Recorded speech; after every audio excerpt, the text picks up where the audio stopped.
Ano ma na zedi bele. Odo chimele. Aya do ge mama. Aya do ge mama. Izu iwe ji wotire me. Na ebe wo iwe ji mama.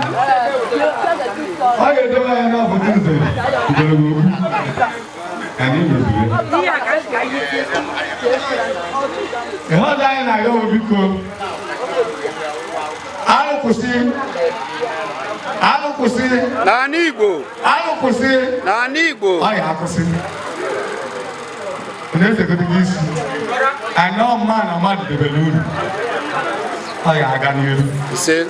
Ori ala aga. Ala nwere si na ya akwusi na Igbo, anyị kwekọrịrị na ya akwusi. Ano ya akwusi. Ise. Ọla Chimeleze. Ebe a obi gị. Obodo a obodo gị. Edo mma pụọ awa. Enwere ebe a na-atụbọ gị ntụbọ. Anyị ndị uze n'ọdụ na-ayọ gị bụ njide gị isi. Jide gị isi. Omenala ibere anaghị agọrọ ya isi. Mmadụ afọ ike metụ. Mgbe anyị gọma afọ ike metụ ya. Ihe na-aga n'elu. Edebe ọbụma bụ uze na ọzọ dị ekwubere gị okwu sị na agụ ọ eme gịnị ọ ya atara gị na mma. Onye a na-ekwu ihe a bụ ọzọ John edewe dị Igbo ke ihe na-agụ n'ụkwa anya eri akụ akwa na-abịa ha ebe otutu m ihe adị ihe na-aga ezinụlọ gị akụkọ gị na Naịjirịa niile ihe na-aga. Ana m ahịọ ndị Arukwusi disi n'ike ọ mmadụ na-akwalite ọ mmadụ na-emebi ibe edozi ibe mebiri emebi onu jide ụta ọ ya adịla anyị niile na mma ọ ya adịla anyị Igbo niile na mma.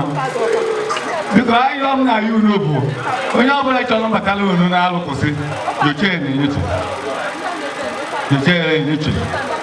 ọ bụrụ na enwegoro o si aga ụdụ si ewepụ aka na ọ bataka na Arukwusi n'ala Igbo ọ bụrụ na gịnị udo na nchi alụsị anyị dị ebe anyị alụsị anyị batara ebe a anụ ụgbọ ọka bụ ejighị egwu egwuregwu ijebe mgbada bụta eje anyị egwuregwu na-aga n'iru ha sịkwara na ihe adịkwa na mma anyị na-agapụ too na ekpere anyị nwa na anụ ụgbọ ọka bụ onye ọbụla bụrụ ihe ọjọọ ewepụ aka n'ime na ndị alụbata abatago na ndị Igbo niile anyị sịrị ndị otuze n'ọzọ niile sịrị unu gaba n'elu. Ọ bụla m bụcha okenye bụ na ọmụ abụdị osote bụ chairman of ndị nze n'ọzọ ụgbọ ọka niile. Ada m erikwa nke m enyere m anaghị olu onye ya na-aga n'elu onye ya na-eji eje na-abata ofe ama akpa olu ndị alụbata n'ụwa ọ ya agala olu n'ilu n'abachukwu okuko obiama ezielu ụlọ